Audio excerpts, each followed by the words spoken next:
শুরু হলো বাংলা নববর্ষ ১৪৩১। উৎসব মুখর নানা আয়োজনে বরণ করে নেওয়া হচ্ছে বাংলার নতুন বছরকে। সূর্যোদয়ের সঙ্গে সঙ্গে রমনা বটমূলে শুরু হয়েছে ছায়ানটের বর্ষবরণ অনুষ্ঠান।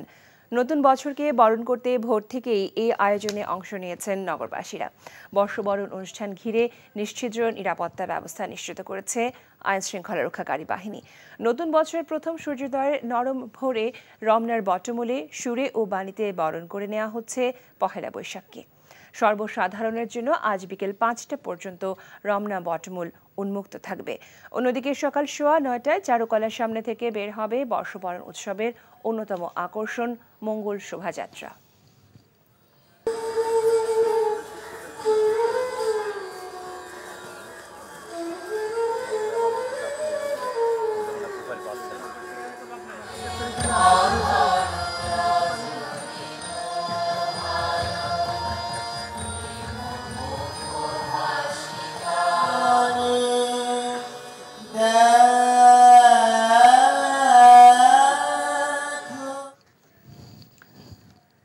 রমনা বটমূলে বর্ষবরণ অনুষ্ঠানে আছেন সহকর্মী জুনাদ আল হাবিব। যুক্ত হচ্ছে তার সাথে। এই ঈদে দেশ জুড়ে কেনাকাটার ফুর্তি হবে শুধু বিকাশে, সাথে discount coupon, instant cashback. Junad, বর্ষবরণের আনুষ্ঠানিকতা এখন কোন পর্যায়ে রয়েছে এবং লোক সমাগম কেমন দেখতে পাচ্ছেন?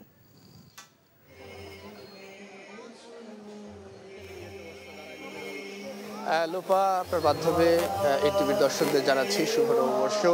আসলে সূর্যের আলো ফোটার সাথে সাথে কিন্তু বাঙালির যে চিরায়ত বর্ষবরণের যে উৎসবের আনুষ্ঠানিকতা রয়েছে ছায়ানটের এই রমনার এই বটমূলে, সেই আনুষ্ঠানিকতা কিন্তু শুরু হয়ে গেছে। আমরা দেখেছি যে ভোর সকাল ৬:১৫ মূলত যখন এই রমনার বটমূলে সূর্যের দেখা মেলে, তখনই আহির ভৈরবীর আগে এবং বাঁশির সুমধুর সুরে ছায়ানটের শিল্পীরা কিন্তু এই নতুন বছরকে বরণ করছেন। এবং এই নতুন বছরের এই বর্ষবরণ অনুষ্ঠানে যোগ দিতে আমরা সকাল থেকেই দেখছি ভোরের আলো ফোটার আগেই কিন্তু হাজারো মানুষ এই বটমূলে এসে উপস্থিত হয়েছেন। তাদের সাথে আমার কথা হয়েছে।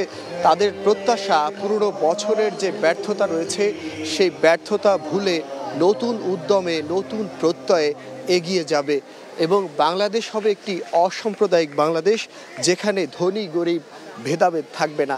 এমন প্রত্যাশাই কিন্তু এখানে যারা আসছেন তাদের কণ্ঠে ছিল। আর আরেকটি বিষয় লোপা বলে রাখি, আপনি জানেন যে এই বর্ষবরণ অনুষ্ঠানে ২০০১ সালে একটি ভয়াবহ হামলার ঘটনা ঘটেছিল। আর সে বিষয়টি মাথায় রেখে প্রতি বছরই কিন্তু আসলে বর্ষবরণ অনুষ্ঠানকে ঘিরে কঠোর নিরাপত্তা ব্যবস্থা গ্রহণ করা হয়। তো এবছরও আমরা তার ব্যতিক্রম দেখছি না। একেবারেই পুরো এই রমনার বটমূল এলাকা নিরাপত্তার চাদরে ঢেকে দিয়েছে আইন শৃঙ্খলা রক্ষাকারী বাহিনীর পক্ষ থেকে। পুলিশ, র্যাব, সাদা পোশাকের পুলিশরাও কিন্তু এখানে নিয়োজিত রয়েছেন তাদের এই নিরাপত্তার কাজে। আর এই অনুষ্ঠানটি আসলে মূলত আমরা যতটুকু জানতে পেরেছি যে 8:30 পর্যন্ত আসলে চলার কথা রয়েছে। এরপরে আপনি জানেন যে বর্ষবরণের অন্যতম একটি আকর্ষণ হচ্ছে চারুকলার মঙ্গল শোভাযাত্রা। সেই মঙ্গল শোভাযাত্রাটি শুরু হবে সকাল 9:15 এবং এখানে যারা ছায়ানটের এই অনুষ্ঠানে এসে অংশগ্রহণ করেছেন তারাই আবার মঙ্গল শোভাযাত্রায় আসলে অংশগ্রহণ করবেন। তো সব কিছু মিলিয়ে লোপা বলা যায় যে উৎসব মুখর পরিবেশের মধ্য দিয়ে কিন্তু এই বর্ষবরণ অনুষ্ঠান চলছে এবং আজকে আপনি জানেন সারা দেশেই কিন্তু এই বর্ষবরণের অনুষ্ঠান হচ্ছে। মানুষ, বাঙালিরা তাদের যে সার্বজনীন উৎসব কিন্তু এই উৎসবে পরিণত হয়েছে। এই উৎসবটি তারা তাদের নিজেদের মতো আসলে পালন করছেন এবং এখানে যারা এসছেন তাদের পুরোদস্তুর কিন্তু যে বাঙালিয়ানা সাজ রয়েছে, সেই সাজে সজ্জিত হয়ে তারা এই নতুন বছরকে বরণ করতে এই রমনার বটমূলে হাজির হয়েছে। তো লোপা, এখন পর্যন্ত এ ছিল আমার কাছে বর্ষবরণের সর্বশেষ খবর। এই ঈদে দেশ জুড়ে কেনাকাটার ফুর্তি হবে শুধু বিকাশে, সাথে ডিসকাউন্ট কুপন, ইনস্ট্যান্ট ক্যাশব্যাক।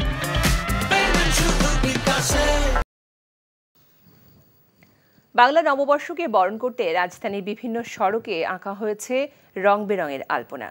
শনিবার দিবাগত রাতে ঢাকার গুলশান, উত্তরা, মানিক মিয়া এভিনিউ সহ বেশ কিছু সড়কে এসব আলপনা আঁকা হয়। রাতভর চিত্রশিল্পীদের পাশাপাশি আলপনা আঁকায় অংশ নেন নগরবাসীদের অনেকেই।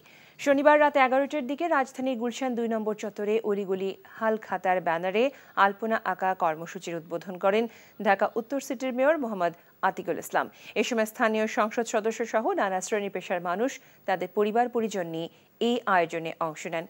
এছাড়া বিভিন্ন সামাজিক ও নাগরিক সংগঠনের ব্যানারে ঢাকার উত্তরা এবং মানিক মিয়া এভিনিউ সহ বেশ কিছু সড়কে আঁকা হয় বর্ষবরণের নান্দনিক এসব আলপনা। বাঙালি জাতির শাশ্বত ঐতিহ্যের প্রধান অঙ্গ পহেলা বৈশাখ বাংলা নববর্ষের শুভেচ্ছা জানিয়েছেন রাষ্ট্রপতি মোহাম্মদ শাহাবুদ্দিন।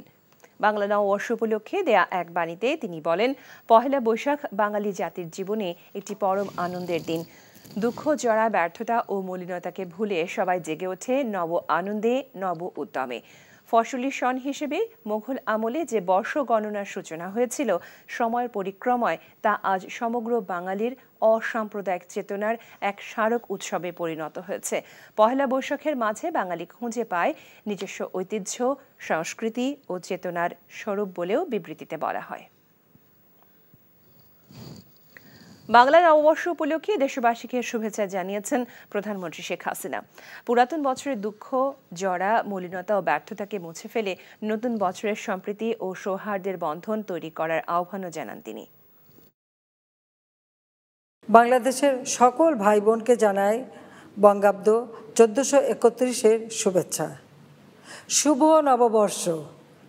আসুন নতুন বছরে অতীতের সকল ব্যর্থতা, দুঃখ, গ্লানি পিছনে ফেলে সুন্দর ভবিষ্যৎ বিনির্মাণের লক্ষ্যে একযোগে কাজ করি। কবি সুফিয়া কামালের ভাষায় উচ্চারণ করতে চাই, পুরাতন গত হোক, যবনিকা করি উন্মোচন, তুমি এসো হে নবীন, হে বৈশাখ নববর্ষ, এসো হে নতুন। বিএনপি মহাসচিব মির্জা ফখরুল ইসলাম আলমগীর বলেছেন, ঘোর দুর্দিনের মধ্যে এবারের পহেলা বৈশাখ পালন করতে হচ্ছে। শনিবার এক বিবৃতিতে তিনি আরও বলেন, বর্তমান দুঃসময় ও অরাজকতার অভিঘাত সত্ত্বেও শান্তি, স্বস্তি ও সহাবস্থান ফিরে আনতে হবে। বাংলা নববর্ষ উপলক্ষে দেশবাসীকে শুভেচ্ছা জানিয়ে এসব বলেন মির্জা ফখরুল। বাংলা নববর্ষ আমাদের জাতীয় জীবনের আলোকিত আনন্দময় উৎসব উল্লেখ করে বিএনপি মহাসচিব বলেন, নতুন বছর শুরু হোক অতীতের সব ব্যর্থতা ও জরাজীর্ণতাকে পেছনে ফেলে।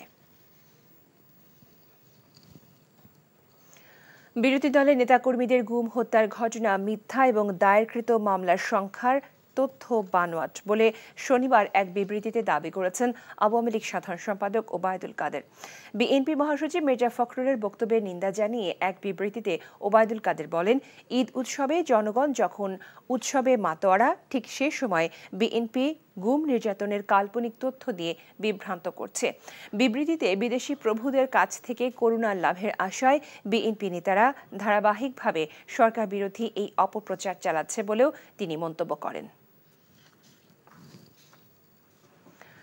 16 এপ্রিল পর্যন্ত বৃষ্টির সম্ভাবনা নেই বলে জানিয়েছে আবহাওয়া অফিস। এ দুদিন মৃদু থেকে মাঝারি তাপপ্রবাহ রাজশাহী, ঢাকা, খুলনা, বরিশাল, চট্টগ্রাম ও সিলেটের ওপর দিয়ে বয়ে যেতে পারে বলে সতর্ক করেছে আবহাওয়া অফিস। আবহাওয়াবিদ জানান, বাতাসে জলীয় বাষ্পের পরিমাণ কমে আকাশ পরিষ্কার হওয়ায় সূর্যের তাপ সরাসরি ভূপৃষ্ঠে পড়ছে।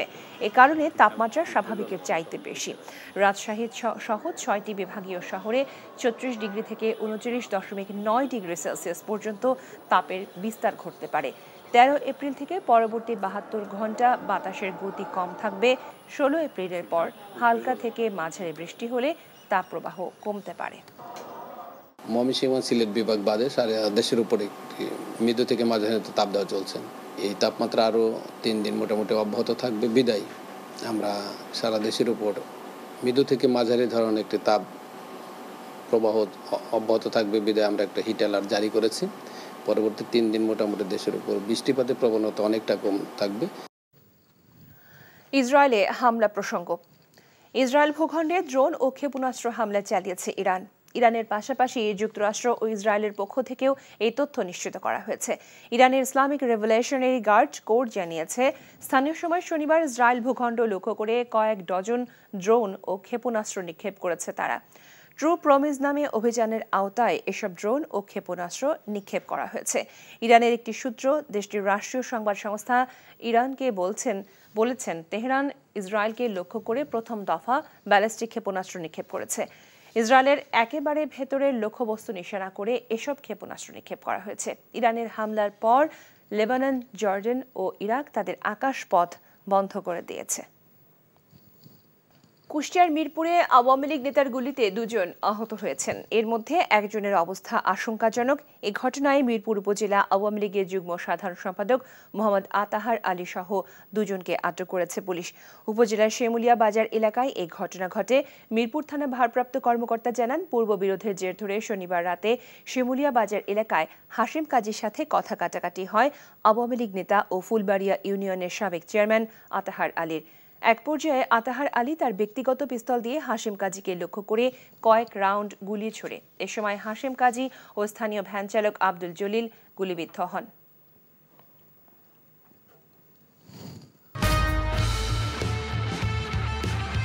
আমি তো তোরেই দেখছি, এত দেখার সময় আছে? আমরা 5 বন্ধু। কি হয়েছিল পিহু? মায়া হার্বাল কোকোনাট অয়েল নিবেদিত টেলিফিল্ম, ঝরা পাতায় দ্রষ্টব্য। আমার খুব ভয় করছে দোস্ত, আমাদের কি ফাঁসি হবে? সবকিছু এখন কিন্তু হতে পারে। রচনা পাভেল ইসলাম, পরিচালনা এহসান এলাহি বাপ্পি।